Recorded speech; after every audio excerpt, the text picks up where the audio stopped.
Baik, Assalamualaikum warahmatullahi wabarakatuh. Perkenalkan, nama saya Ikhlas Zahara. Jadi, kali ini saya akan membahas tentang forging proses atau proses penempaan.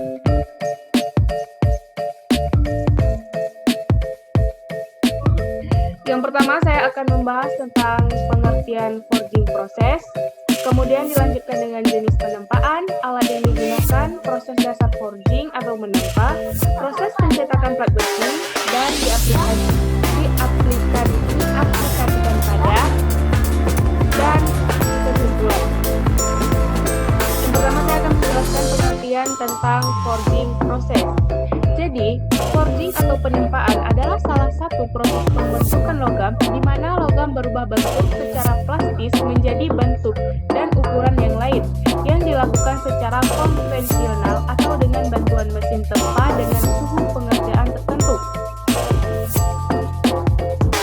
Jadi jenis-jenis penempaan itu yang pertama ada penempaan palu, penempaan tinta, penempaan offset, penempaan tekan atau penempaan thread, penempaan roll, dan penempaan dingin.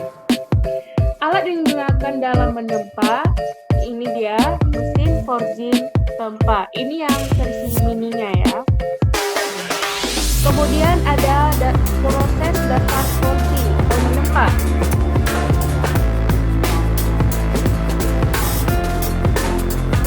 Jadi yang dimaksud proses dasar menempa ialah suatu proses pengerjaan yang merupakan dasar keterampilan menempa yang harus dikuasai oleh pekerja tempa. Proses-proses dasar menempa terdiri dari yang pertama, meletakkan benda kerja, yang kedua, membuat tajam benda kerja, yang ketiga, membuat runcing benda kerja, yang keempat, membuat benda kerja dengan cara memukul bagian atasnya atau offsetting. Dan yang selanjutnya, memperpanjang atau menarik suatu benda kerja atau drawing, dan yang terakhir, membengkokkan benda kerja atau bending.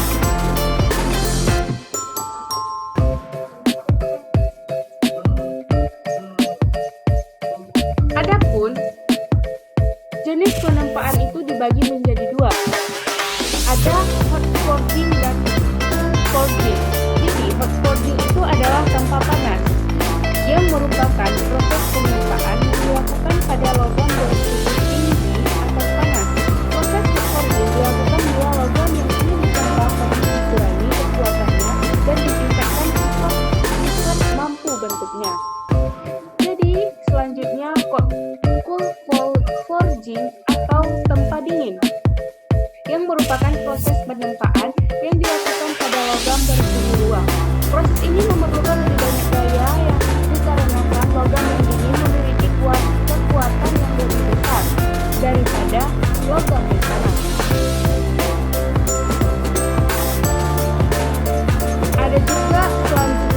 Ada juga tempa cetak atau die forging. Die forging ini dibagi menjadi dua, yaitu open die forging dan closed die forging. Open die forging atau tempa cetak terbuka. Proses penempaan jenis ini dioperasikan dengan menekan benda kerja menggunakan dua buah die atau cetakan berbentuk kotak. Proses ini dikenal dengan sebutan offsetting atau penempaan offset atau flat die forging. Ada juga closed die forging atau tempa cetak tertutup. Closed die forging atau impression die forging adalah proses penempaan dengan cetakan tertutup yang langsung bisa menghasilkan bentuk benda kerja sesuai yang diinginkan. Pada tahap ini, benda kerja sudah menyerupai bentuk cetakan. Nah, selanjutnya ada proses plat besi. Saya mengambil hasil pada plat besi. Ini videonya.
Baik, jadi di video ini tidak satu plat besi ya yang dicetak ya, jadi ada berbagai macam plat besi yang dicetak. Ketika dari sini ada dari roda panjang, roda, plat, tabung.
Jadi itulah proses forging pembuatan plat besi. Jadi pengaplikasian plat besi dia ada plat besi kapal, plat besi, plat lubang. Jadi saya akan menjelaskan pengaplikasiannya. Aplikasian plat besi. Yang pertama ada plat hitam. Plat hitam ini sering kali digunakan sebagai penguat atau bahkan untuk dijadikan dudukan pada material profil. Yang selanjutnya ada plat kembang. Kebanyakan diaplikasikan pada lantai bangunan, anak tangga, pada sebuah bangunan, lantai, pada tempat atau sarana transportasi layaknya bis, kereta, damkar, dan angkutan umum. Dan selanjutnya ada plat kapal. Plat kapal ini yang mana sesuai dengan namanya, bahan ini banyak dipakai dan digunakan pada pembuatan atau instalasi kapal dan material konstruksi serta fabrikasi. Yang selanjutnya ada plat strip, diaplikasikan pada pagar, teralis pintu, jendela, dan beberapa konstruksi jenis pengaman lainnya. Untuk kelebihan yang ditawarkan oleh bahan ini adalah material yang mudah untuk ditekuk. Jadi selanjutnya ada plat borders. Borders sendiri adalah area datar pada bagian tangga yang biasanya dipakai untuk mengistirahatkan kaki. Jadi kesimpulan dari presentasi saya hari ini adalah proses pembentukan atau forging logam memberikan kompetensi dasar tentang pengertian, jenis, dan proses pembentukan logam dasar, mekanisme pembentukan logam, serta aplikasinya di dunia manufaktur. Proses pembentukan logam secara umum meliputi hot working atau pengerjaan panas dan cold working atau pengerjaan dingin, sheet metal forming dan boot metal forming. Jenis-jenis proses pembentukan logam: rolling, forging, bending, extrusion, drawing, wire drawing, EDC, dan sebagainya. Baik, saya akhiri presentasi saya pada kesempatan kali ini. Terima kasih atas perhatiannya dan mohon maaf atas segala kekurangannya. Sekian dari saya. Assalamualaikum warahmatullahi wabarakatuh. Waalaikumsalam warahmatullahi